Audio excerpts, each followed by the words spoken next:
Okay, day 3 of in-home soccer conditioning training. All right, these videos are not about your actual footwork, though you should be doing your soccer footwork for at least 30 minutes a day. Anyone who is not on one of my soccer teams, feel free to reach out. I'm happy to share with you some skills for you to practice at home. We did shuttle runs, we did core on Monday, we did legs yesterday, so today leaves upper body. Specifically, we're going to work on some shoulders today. I promise you, no matter how strong you are, how much you work out already or lift already or whatever it might be, if you are doing these 3 exercises correctly, your shoulders will get tired. Why are arms, why are our core, why is upper body important for soccer players? Well, pretty simple. I talk about it all the time with my teams. If you're fighting for the ball, you know, when someone's shouldering you and you're pushing them off the ball, you will be better able to keep the ball if your upper body is strong. It's just basic science, right? If I don't have to expend all my energy pushing someone away, I can be better on the ball. In the end, whoever is physically stronger is going to keep that ball. So you need to do your upper body and your core work, not just legs, not just running, all right, in order to be a well-rounded, strong soccer player. All right, so just like all my other formats, you're going to do each movement, 3 movements. You're going to do each movement 3 times through, and today we're going to do them each for 30 seconds. So the first 2, if you do not keep your arms at shoulder height, it will not work. So basic lifting form, I know we have the soccer ball. Again, you could use any ball, by the way. If you don't, you want to make sure that your feet are about hip width apart, slight bend in your knees, right? We're not locking at our knees, slight bend in our knees, nice flat back. I always say, think of a dog who's in trouble, right? We tuck that tail so our back's nice and flat. Our core is nice and engaged, all right? About hip width apart. And move 1, all right? You're gonna keep your hands at shoulder height the whole time so you're not dropping, especially as you get tired. And you're also not going to be up here as you get tired. They have to be right at shoulder height for you to be using all the proper muscles. Don't lock out your elbows, slight bend in your elbows, but otherwise your wrist is perfectly in line with your shoulders. And all we're doing for 30 seconds is switching the ball between our arms, all right? When we come back, we really want to think about opening up our chest, all right? And keeping that ball and our wrist right at our shoulder height. We're not swaying our whole body, all right? Don't sway. I want that tail tucked, belly tight, chest up, wrists in line with your shoulders, okay? And just in case you're wondering, I did test this for 30 seconds 3 times through. It does get tiring, especially with the next 2 moves, all right? Which leads me to our next 2 moves. So same thing, same idea rather. You want your shoulders, this is your starting and stopping point. My hands are squeezing the ball. I'm not just like kind of holding the ball. I'm squeezing the ball, trying to pop the ball. If the ball was a balloon, it would have popped by now. All right? My elbows are not out, they're in. Elbows in. You're trying to touch your elbows together. You're trying to pop the ball, and your starting and stopping point is right at your elbows right at your shoulder level. So again, incorrect, all right? And if you're starting up here, incorrect. Right at that shoulder level, we are trying to squeeze the ball, pop the ball like a balloon, keep your elbows in so you can see my arm shaking, and you're gonna lift up and back down. Up and back down, all right, from the front. See how my elbows are in? Up and back down. And just to be clear, I'm already sweating. I know it's just a little soccer ball, right? Doesn't even weigh a pound. Or it might, I don't actually know. Now you're all going to go weigh the soccer balls, aren't you?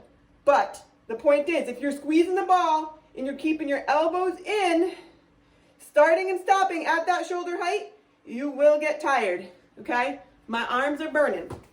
All right, the last one, similar to when we do our push-ups or when we did our triple bears yesterday, the soccer ball is just a guide for your form right now. All right, so what we're doing is shoulder taps. You're going to be in a high plank. So we are going to be on our palms, not on our shoulder, on our forearms. If your wrists hurt, you can go to forearms, but it will not be as comfortable or as easy. If your wrist hurt, you might be turned in too far. or turned out too much, or you might be pushing up your elbows, hyperextending your elbows. So you want to keep a slight bend. I'm going to show you in a second. And you want to keep your hands right under your wrists, okay? If your wrists are hurting, that's your alternative to try. So the whole time we do our shoulder taps, we're going to make sure our butt's down. We're going to make sure the ball is right under our belly button. So if our belly button slides in front of the ball, or our belly button slides below the ball, then your form is poor, all right? It's incorrect. We need good form for this to really challenge all the right muscles. We want our shoulders right over our wrists, all right? Our belly button right over the ball, our butt down, squeezing our butt, squeezing our belly, making sure to breathe, and making sure to stay nice and flat. We don't want to be rocking back and forth, okay? Side note, this is also a core exercise, right? But many of the movements we do, they're not targeting just one muscle. We can isolate different muscles, but we're often utilizing more than one muscle if we're using proper form. And that muscle that's most often used with other movements, it's our core. Our core is literally the core of everything we do. It's our center, all right? So really work on your ability to breathe and tuck that belly, tuck that tail, all right? Think about a string in your belly button, always pulling through your back, all right? So, shoulder taps. So again, my shoulders are right over my wrists. I come up into my high plank. You can be in a wide stance with your feet. The ball is right over, or right below my belly button. All right, squeeze my butt. Okay?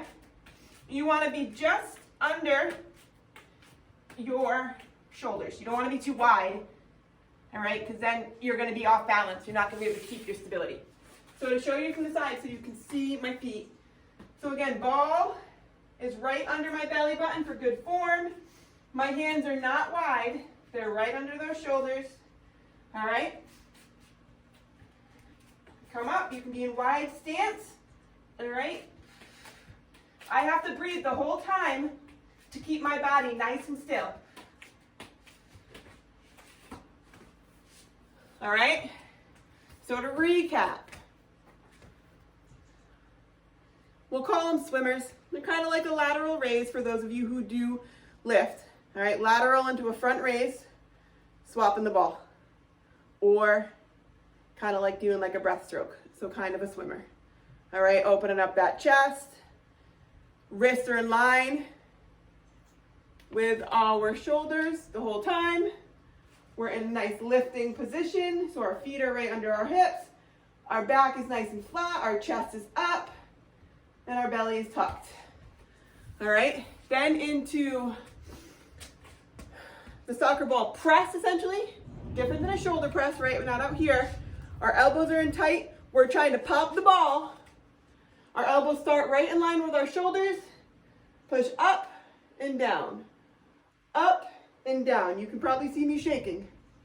All right, 30 seconds of the laterals. All right, 30 seconds of the presses. And then 30 seconds of our really nice, steady, strong shoulder taps. All right? That last move is a little bit of everything. It's our core, it's our chest, it's partially our shoulders. All right, it's a little bit of everything. We want to make sure we're constantly working our upper body, our core, our legs, and doing our conditioning, our running. Right now, still week 1 without any soccer practice, out any sports for most of us. So you should all be working towards running for 15 minutes nonstop, adding in those shuttle runs when you have time. Next week, we'll be building on that, all right? Touching the ball for 30 minutes a day. Those of you who don't work with me regularly, reach out to my Facebook, my Instagram, all right? Comment below. Happy to share some footwork drills with you to do at home. All right, we'll also be getting some of those up on the page soon, on the channel soon. All right, but for now, make sure you subscribe. Make sure you comment below with anything that you need from me, but definitely subscribe so that you get notified of my my daily uploads.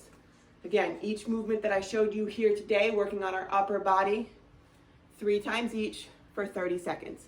So our laterals, okay, right? Laterals, 30 seconds. Presses, 30 seconds. Then getting down for your shoulder taps for 30 seconds. Then do it again. Then do it again. Remember, mentality. We condition so we're strong, we condition so we're fit, so we can play the game, but we also condition so that we're training our brain to know that we can overcome hard things. When it's hard, when you think you can't, say, yes, I can, keep going. All right, work hard.